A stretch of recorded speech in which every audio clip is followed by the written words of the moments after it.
yang memang betul-betul harus disikapi pasca terbitnya Perpres 53 tahun 2023. Sebelum masuk, boleh sedikit lagi Pak brainstorming lah. Kalau seandainya Perpres 53 selesai, langsung selesai dia, tidak sampai 1 menit. Tetapi memang kenapa pemerintah pusat kok Pak sampai mengatur secara rinci?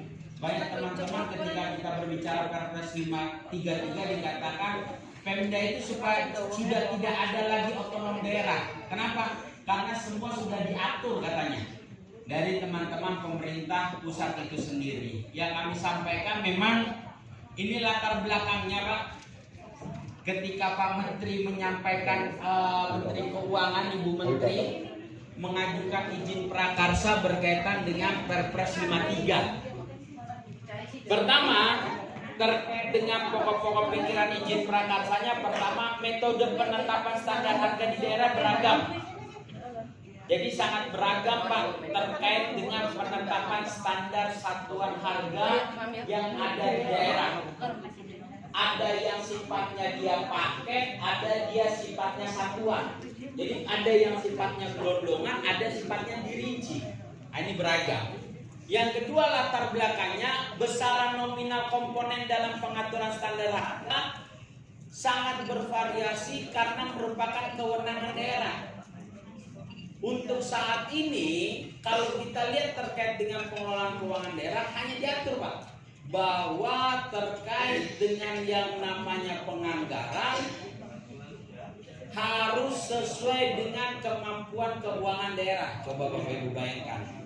Jadi kalau berbicara terkait dengan kemampuan keuangan daerah, bisa kita bayangkan untuk saat ini aturan kemampuan keuangan daerah kita itu belum lengkap. Kenapa? Karena yang mengatur kemampuan keuangan daerah itu hanya diatur di dalam Permendagri 62 2017 hanya untuk teman-teman DPRD dalam menentukan tunjangan komunikasi insentif dan dalam menentukan tunjangan reses.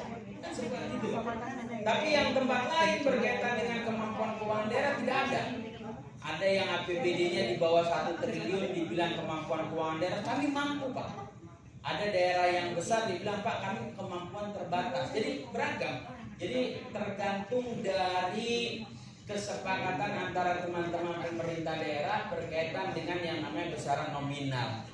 Selanjutnya berkaitan dengan satuan harga pemerintah. Jadi kalau kita lihat relatif lebih tinggi standar honor, standar perjalanan dinas dan biaya rapat dari standar yang diatur kementerian dengan standar yang diatur di daerah.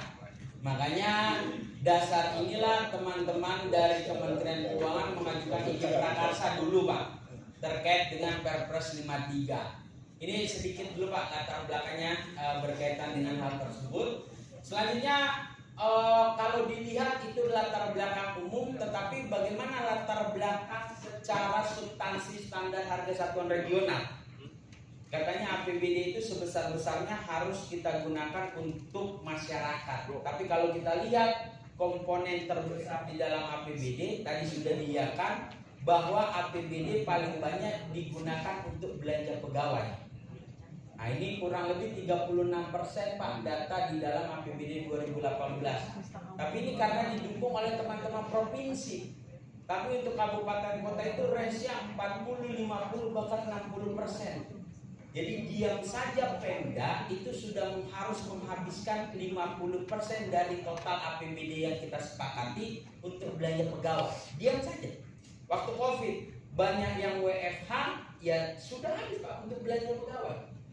Nah, pas kita lihat di mana komponen belanja pegawai, ternyata komponen di belanja pegawai ada gaji dan tunjangan. Ada gaji dan tunjangan. Sudah ada dan gaji. Ini substansi dan sebagainya itu tetap menggunakan mekanisme ad cost, sedangkan untuk DPRD dengan mekanisme lamsam itu sendiri. Ini pengaturannya di dalam pasal 3A itu.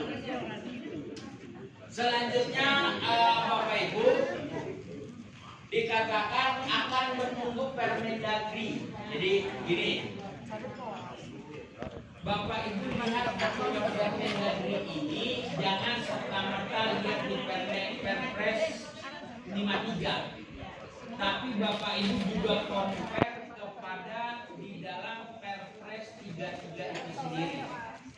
Karena di dalam Perpres 33 kami sampaikan itu juga tetap diatur sebenarnya peraturan menteri, tapi saat ini pun peraturan menterinya tidak. Makanya nanti tindak lanjutnya dalam rangka percepatan akan dibuatkan surat edaran. Jadi tidak menunggu peraturan menteri. Kalau peraturan menteri izin lagi Pak, izin lagi ke presiden, makanya akan dibuat surat edaran terkait dengan ketentuan tata cara pelaksanaan perjalanan dinas itu sendiri. Kenapa?